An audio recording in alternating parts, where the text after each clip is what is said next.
The previous government created social imbalances that determined how and where people lived. Through investment and regulation, the Social Housing Regulatory Authority, SHRA, is addressing these imbalances.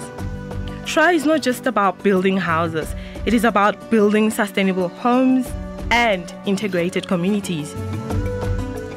The Social Housing Regulatory Authority is a regulatory entity whose mandate it is to invest in social housing and to regulate the social housing sector. Well, the Social Housing Regulatory Authority derives its mandate from the Social Housing Act, 16 of 2008. The Act actually came into effect in September 2009, and amongst others, it actually gives us the right to also create secondary pieces of legislation for purposes of implementation. And the view was that a lot of capacity building had been done, a lot of research had been done by the time it had come to deliver. And in a delivery environment, you really needed a strong kind of regulatory body, and that's how SHRA came about. The main reason why the Social Housing Regulatory Authority and the investment program was really started was to look at how we can bring in spatial, social and economic integration. Social housing in South Africa has been around for about 14 years. It was mentioned in the white paper of 1996 and then has been there in all of the legislation since then. The first part of its life here in South Africa, social housing spent via the Social Housing Foundation on capacity building, on policy development and on research. And over the last couple of years we've been able to secure funding for capital investment, and now we have the Social Housing Regulatory Authority. As an organization with a dual mandate to regulate and invest, the Social Housing Investment Program plays a significant role in the activities of the organization. What exactly does this program entail? It really looks at two elements of social housing. Firstly, we have the capital investment program. The second element of the investment program is the institutional investment program.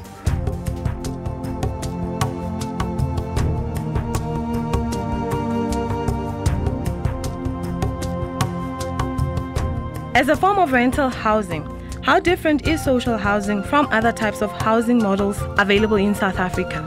Social housing is different from other forms of rental accommodation in the way it's managed and in the fact that we enforce that there are socio-economic amenities provided, that it's well located, close to economic opportunities, close to transport nodes. I think for us, the ideal advert of the social housing project would be you get a single mom who lives on a second-story building. They walk down to the ground floor, drops off the child at the daycare center or the creche, walks out of the complex, jumps on one bus, gets to work, and then on the way back from work, they get off the bus, there is a convenience store on the outside. They buy the groceries, they walk in, they get the child from the creche and the upstairs. The second thing I think is about changing the landscape in South Africa, the way cities are formed and the way we know cities, so that there's social, economic and spatial restructuring. The third thing is about making a difference to people's lives. You want to create safe, secure neighborhoods in estates where people have affordable accommodation and have access to economic opportunities and transport nodes. And it also provides a springboard for social mobility.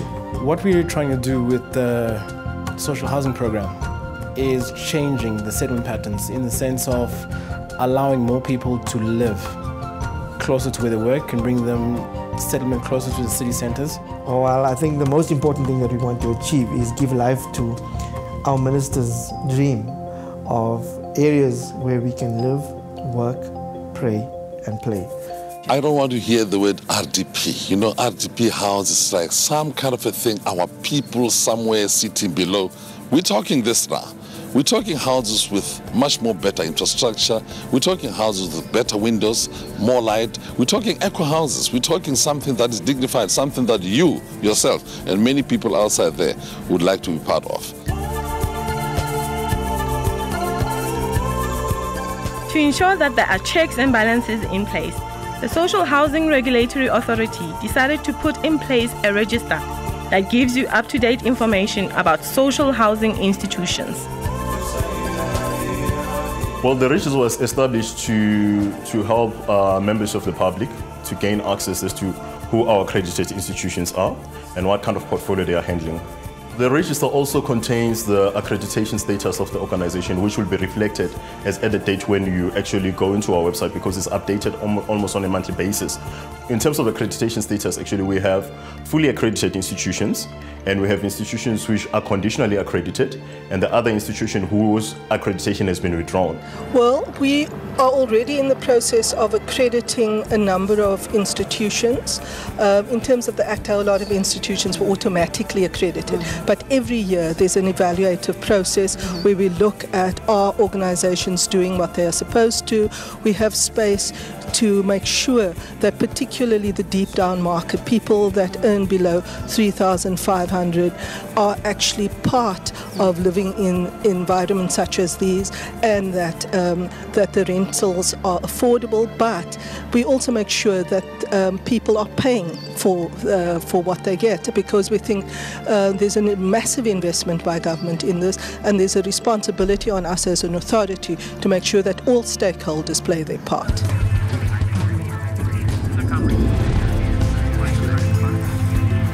SHRA is making strides in addressing the shortcomings of the previous housing regime. The mandate of the Social Housing Regulatory Authority will not be effectively implemented without the involvement of the key stakeholders. Our stakeholders, that would be, if we look at our partners, the partners would be I think mainly would be the Department of Human Settlements, then we have the provinces, we have the municipalities. We keep our stakeholders informed via formal meetings as well as informal meetings. Our website as well is used as one of the main marketing tools at the moment. We, via the website, we're able to put out any latest news, put out all policies, documents. And I think because the SHRA is fairly new, a lot of people are not aware of what we're about and what we're doing. So this is a very useful tool. And then we're also trying to incorporate various platforms, various social media platforms like Twitter and Facebook. Because the main purpose here, I think, for us is with the information we're providing, is to remain current and to be relevant. In this country, we've been around for around 14 years, and in that time we've developed some 50,000 units. And the tenants are encouraged to participate via tenant forums. While over and above the 50,000 units that we've developed already, our projects have achieved international awards as well as local awards, not just from a social housing point of view, but also from a planning point of view. The President himself launched our Emerald Sky project in the Eastern Cape, and I don't think you can get a higher form of endorsement than that. And our project in Lake Haven in KZN was launched by 3 ministers together with our Minister, Tokyo Sekwale. And then lastly, I think from an achievement point of view, if you go to these projects and you see kids playing around, happy, smiling, it gives you a good feeling and makes you sleep well at night.